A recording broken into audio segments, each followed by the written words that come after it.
भयंकर आपदा के 100 साल की विकास श्वास लेकर आया है। ये बजट अर्थव्यवस्था को मजबूती देने के साथ ही सामान्य मानवी के लिए अनेक नए अवसर बनाएगा। ये बजट मोर इंफ्रास्ट्रक्चर, मोर इन्वेस्टमेंट, मोर ग्रोथ और मोर जॉब्स की नई संभावनाओं से भरा हुआ है। और एक नया क्षेत्र और खुला है और वो है ग्रीन जॉब्स का। ये बजट तत्कालीन आवश्यकताओं का भी समाधान करता है और देश के युवाओं के उज्जवल भविष्य को भी सुनिश्चित करता है।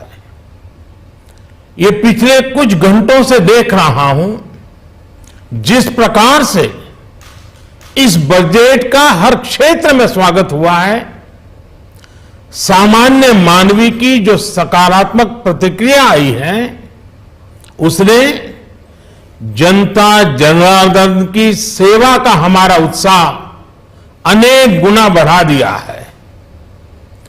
जीवन के हर क्षेत्र में आधुनिकता आए, टेक्नोलॉजी आए, जैसे किसान ड्रोन हो, वंदे भारत ट्रेन हो, डिजिटल करेंसी हो, बैंकिंग के क्षेत्र में डिजिटल यूनिट्स हो, 5G सर्विसेज का रोल आउट हो, नेशनल हेल्थ के लिए डिजिटल इकोसिस्टम हो। इनका लाभ हमारे युवा, हमारे मध्यम वर्ग, गरीब, दलित, पिछड़े, ये सभी वर्गों को मिलेगा। इस बजट का एक महत्वपूर्ण पहलू है गरीब का कल्याण। हर गरीब के पास पक्का घर हो, नल से जल आता हो, उसके पास शौचालय हो, गैस की सुविधा हो, इन सभी पर विशेष ध्यान दिया गया है। इसके साथ ही आधुनिक इंटरनेट कनेक्टिविटी पर भी उतना ही जोर है। जो भारत के पहाड़ी क्षेत्र हैं, हिमालय का पूरा पट्टा, जहां जीवन आसान बने, वहां से पलायन ना हो, इसे ध्यान में रखते हुए भी नई घोषणा की गई है। हिमाचल, उत्तराखंड, जम्मू कश्मीर, नॉर्थ ईस्ट ऐसे क्षेत्रों के लिए पहली बार देश में पर्वतमाला योजना शुरू की जा रही है। ये योजना पहाड़ों पर ट्रांसपोर्टेशन और कनेक्टिविटी की आधुनिक व्यवस्था का निर्माण करेगी और इससे हमारे देश के जो सीमावर्ती गांव है, बॉर्डर के गांव है, जिसका वाइब्रेंट होना जरूरी है, जो देश की सिक्योरिटी के लिए भी आवश्यकता है, उसको भी बहुत बड़ी ताकत मिलेगी। भारत के कोटि कोटि जनों की आस्था मां गंगा की सफाई के साथ साथ किसानों के कल्याण के लिए एक महत्वपूर्ण कदम उठाया गया है। उत्तराखंड, उत्तर प्रदेश, झारखंड, बिहार, पश्चिम बंगाल, इन राज्यों में गंगा किनारे नेचुरल फार्मिंग को प्रोत्साहन दिया जाएगा।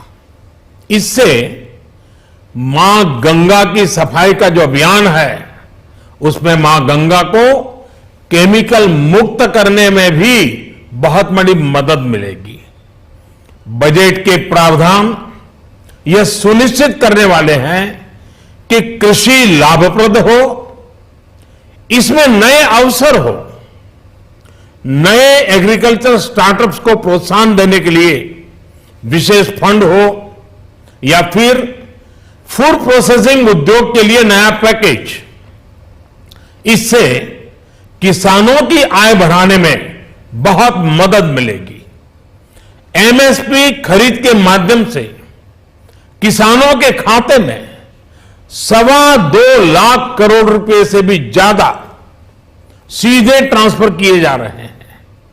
कोरोना काल में एमएसएमई यानी हमारे छोटे उद्योगों की मदद और उनकी सुरक्षा के लिए देश ने लगातार अनेक निर्णय लिए थे, अनेक प्रकार की मदद पहुंचाई थी। इस बजट में क्रेडिट गारंटी में रिकॉर्ड वृद्धि के साथ ही कई नई योजनाओं का ऐलान किया गया है। डिफेंस के कैपिटल बजट का 68% डोमेस्टिक इंडस्ट्री को रिजर्व करने का भी बड़ा लाभ भारत के एमएसएमई सेक्टर को मिलेगा।